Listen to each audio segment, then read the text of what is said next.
Doctor Babasaheb Ambedkar जयंती उत्साहात साजरी. महागाव तालुक्यातील वनोली गावात डॉक्टर बाबासाहेब आंबेडकर यांची जयंती मोठ्या उत्साहात साजरी करण्यात आली.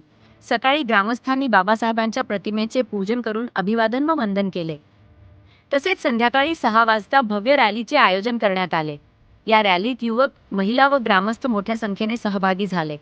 गावात घोषणाबाजी करत बाबासाहेबांच्या विचारांचा जागर करण्यात आला. यावेळी गावात उत्साहाचे वातावरण पाहायला मिळाले. कृष्णा कोटे, जिल्हा प्रतिनिधी, युवा राज्य न्यूज चॅनल.